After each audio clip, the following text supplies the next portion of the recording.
Welcome back to Poetry and Police. My name is EVON Blake. I am the ex-detective corporal of police. I have served the Jamaica Constabulary Force for 22 years. So welcome back to my channel. Before I start, I must say that please subscribe to my channel. It doesn't cost you any money to subscribe to my channel. Just hit that subscribe button below. And I want to shout out to the Jamaican Young Police channel. Christopher Porter is over there doing a fine job. Yes, go over to his channel and shout him out. Go over to his channel and subscribe. And if you have already subscribed, go over to his channel and listen to what he has to say, because that brother is always coming up with nothing but positive vibes. Shout out to the police officers in Jamaica who are on the job this morning, doing their best, carrying out their duties as honestly and professionally.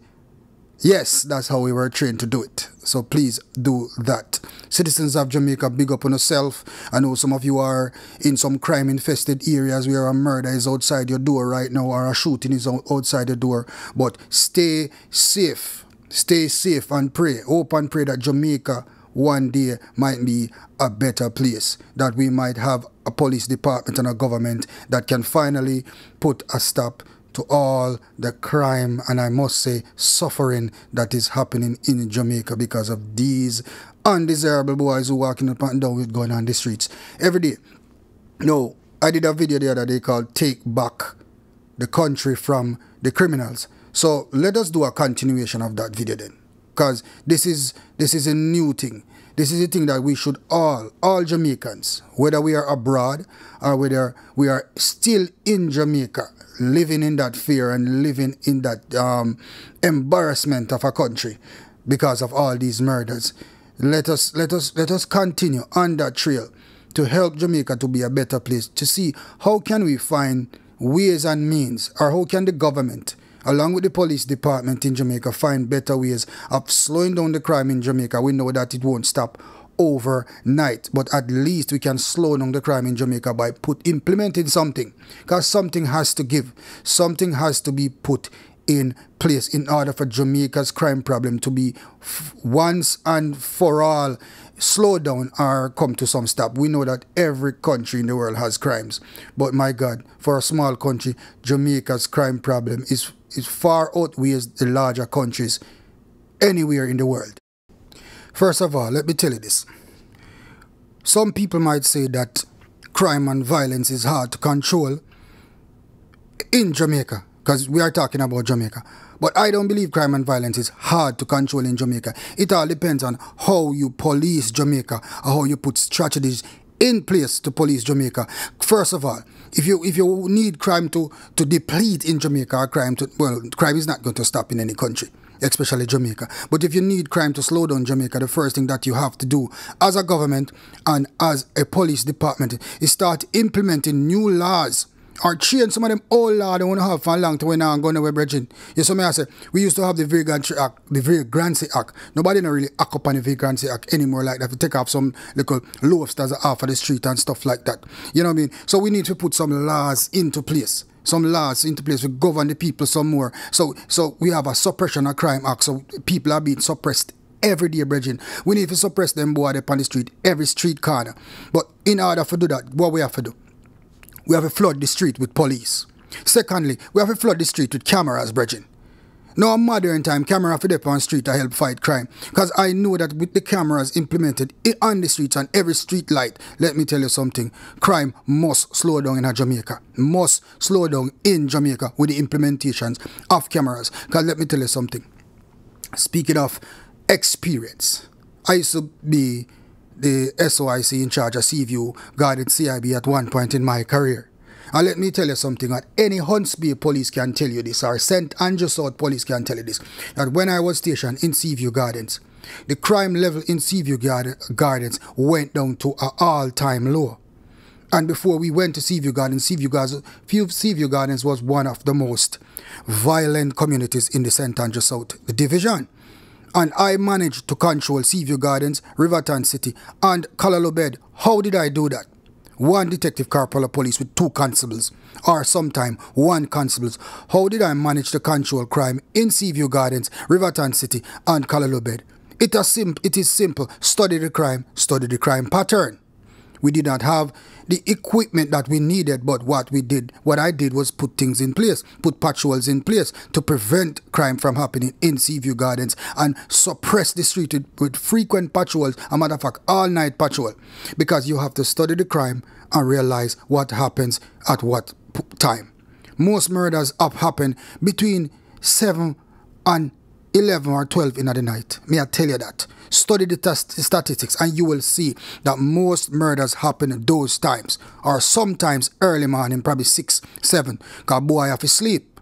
That's why we always go for them early. You understand? So you have to study the thing and know, say, these are the times when murders happen, these are the times when robberies happen, these are the times when rape happen, these are the times when burglary happen. Everything happen in every police area that you work as a police. So the responsibility comes down to you as a police in every area that you work in. We're not going to complain and talk about the short equipment, because every police station short equipment. But the job still can go on.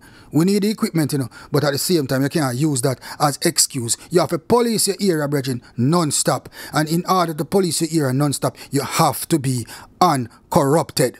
Because if you are corrupted, you can't talk to the boy of them in your area. You can't say nothing to them. You can't even lock them up. May I tell you that? If you are uncorrupted. Because I can remember when I was a young cop on station in Seaview Gardens, there was this guy by the name of Courtney Bowers, I think, in Seaview Gardens when we just went there. And, he was there, and I think he was some kind of done in the area. And then me and the constable by the name of Hilton, we used to go out and we used to arrest man every day. It used to be a race between me and Hilton to see how much people we could arrest for the whole entire day, or week, or month.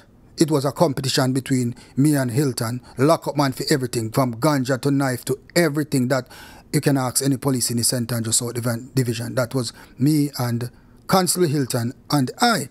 That is how we used to operate. And I can remember the time the inspector who was in charge of the police station, the guys from the area visited him, talking about Constable Hilton and I was plaguing the area. And he might act like he want to come take the boy them side pan we and go on some kind of way, because we get to find out that the same guy in question had given the police station a television set. So I said to him, you know what? Me and Constable Hilton and I, we took the TV from the living room, from the area, recreation area, where we used to sit down and watch TV when we were taking a break. And we brought the TV to the inspector's office and gave it to him, and took the small TV that was given to us by the government. We don't want that boy TV for watch. You understand what I'm saying to you people? We told the inspector we want the government TV, that TV that he gave to the police station, we don't want it to watch. Because if he gave the police station a television set and he's going to try to compromise the police from doing their job, then we don't want anything from him. And the inspector said, oh, we must lose the work. I can remember that clearly. And he ended up losing the work before we. Anyway, that is story done and gone long time ago. But that, like I'm saying, crime can be prevented or slowed down in any division. All it takes is a police that is uncorrupted. You can go anywhere and lock up anybody, because nobody can call your name. Nobody no have no secret for you as a police work run. So I told you that story to come to this point right now, and I'm going to explain this to you. No man, no drug dealer, nobody at all, no politician who wants to compromise a police station or compromise an officer is going to a constable or a sergeant, maybe a sergeant, if a sergeant is in charge.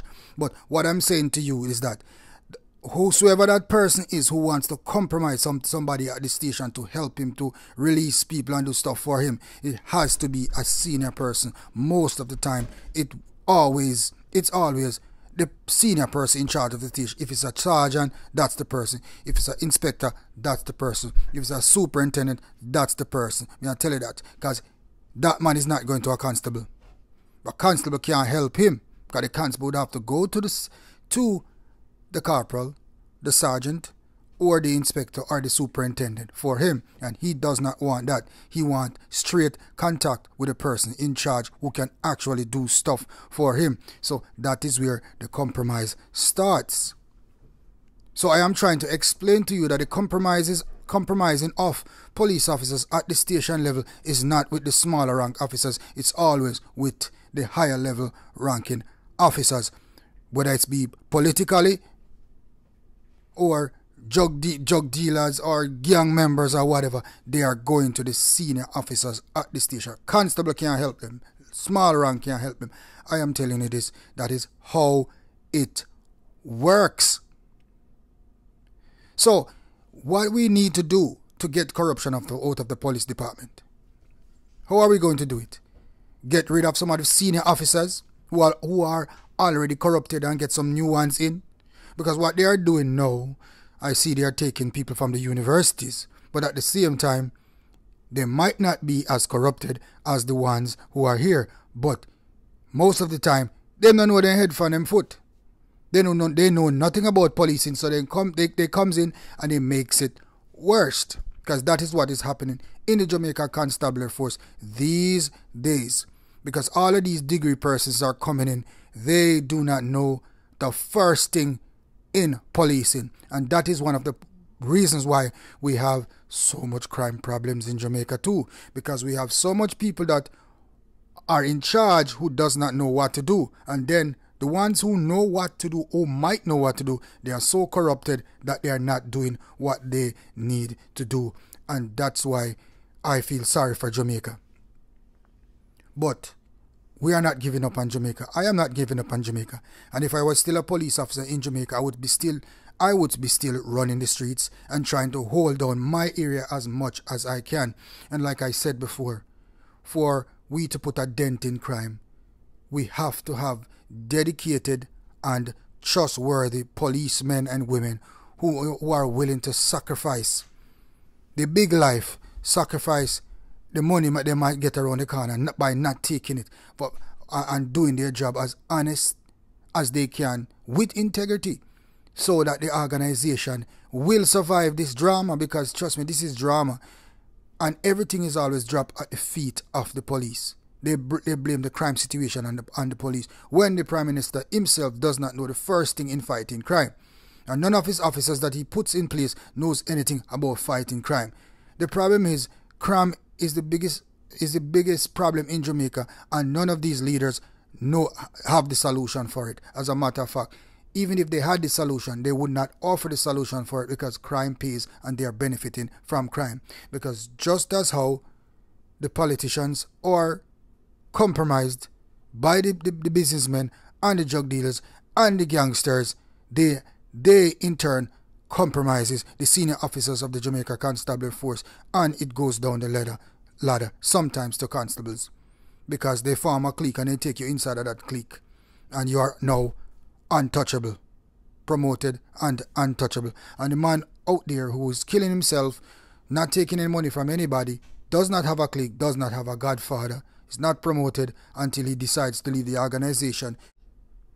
Now, the next thing that we need to do to help our crime problem in Jamaica, and I know that this definitely will work, is the government, I should say, needs to address the FLA situation. FLA needs to let go of these firearms. Like the minister says, we need to arm the nation.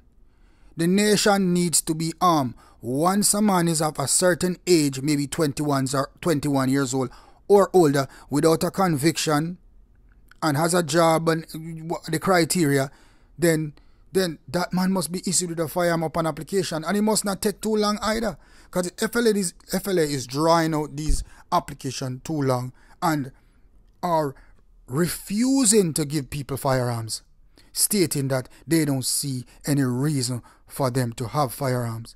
To make it even worse, the FLA is even doing this to police officers. Then that is a thing I have spoken about in one of my earlier videos, that how can you not give a serving member of the police department, a serving member of the JDF, a licensed firearm, stating that you see no reason for that person to have a firearm. Can somebody please explain this to me? The moment that Shane Dallin allowed this to happen, he should have been fired from the FLA. He should have been chased out of the FLA. How can you refuse to give a policeman, a serving policeman, a firearm, or even not even a serving policeman, but even a retired policeman, a firearm to protect his life? How can you not see a reason for a policeman to have a firearm to protect his life after he has worked a full day on the frontline duty, and now goes home and need to protect his life? Jamaica is a country that every police officer's life is in danger. No police officer is safe anywhere in Jamaica, not even in their own houses. And Shane Dallin would have been abreast of these issues and know these things. So why would you refuse to give a policeman a licensed firearm? Why on earth would you refuse that? And up until now, the government has not addressed this situation with Shane Dallin. This man seems to be just operating as if he owns the FLA and giving firearms to whosoever he wants to give firearm to, but at the same time you can't give the firearm to the police and the soldiers and the teachers and the nurses and the hard-working people of this country who needs to protect their lives from these gunmen. Because I am telling you that if most of the nation is armed, then everybody can defend themselves. Then robberies will cut down, shootings will cut down, murders will cut down. I am telling you that if everybody is armed, those crimes, especially robberies, will cut down in Jamaica, especially car robberies, if you arm the nation.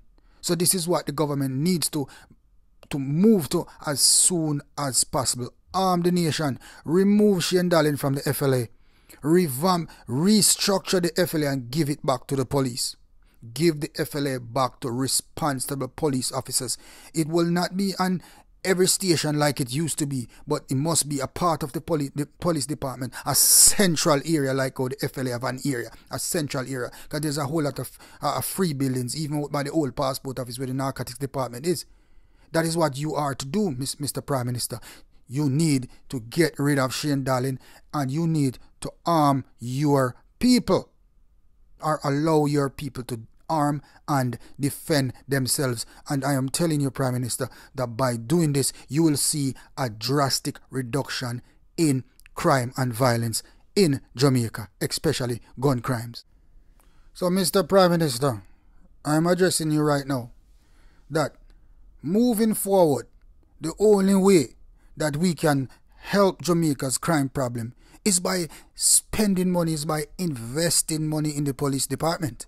Investing money in the police and in the police department. And there was a video that I was watching recently where they were interviewing the president of the chairman of the Jamaica Police Federation about why police officers graduated without having uniforms on, tunics on. And that story just brought me back to the time when I was in training. My batch, we became senior officers at the police academy without uniforms. We actually got uniforms like 3 or 4 weeks before we actually graduated. So we became seniors in what we would call, that little short steel jaws. And that was a disgrace. And it is still, I can't believe that now, in modern times, this is still happening in the force. So this goes to show, Mr. Prime Minister, the level of respect for the police department by your administration. This goes to show the type of investment that you are willing to put into the police department at a time in Jamaica where crime is the highest it has ever been. Why are you not investing in the police department? Because if police officers are graduating without uniforms, that goes to show that you have no interest in the police department, and you should see that the country is being plagued by heinous crimes, especially gun crimes. The police should be investing That is the only way that you can even start fighting crime, by investing in the police department, equipping the police department, recruiting more police officers, and try as best as possible to change the recruiting system and the training system so we can have better police officers. Arm our nation, arm the people so they can be in a position to defend themselves. Back in the day, we had what was called the eradication unit, and I was made to understand that most of the people in the eradication unit were licensed firearm holders. So I am telling you that, Prime Minister, Mr. Prime Minister, you will have licensed firearms owners out there who will be willing to join the police department as district constables to help Jamaica's crime problem. I know that you have men like those. It will not be another eradication, but at least the police department and the citizens of Jamaica will work together hand in hand to help the country stem the crime situation. So, Mr. Prime Minister, please, arm the nation. Invest in the police department. That is the only way forward. Clean your cabinet, sir. Clean the police department. From years and years and years, we have seen where a whole lot of bodies have been, our entities then have been put in place to investigate the police. Up until now, there's never an entity put in place to investigate politicians. None. And I am sure that you, sir, along other people in this country, knows that politicians are also corrupt. And we also know that politicians are the ones corrupting the police officers in this country. We have a whole lot of police officers who are no politicians.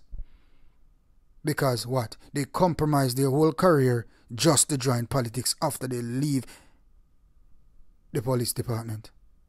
So how can Jamaica be better if you do not arm the nation, if you do not invest in the police department, if you do not change your whole approach to the crime situation in Jamaica and act like you care for once? Then Jamaica probably will soon be wiped off the map as it comes to crime.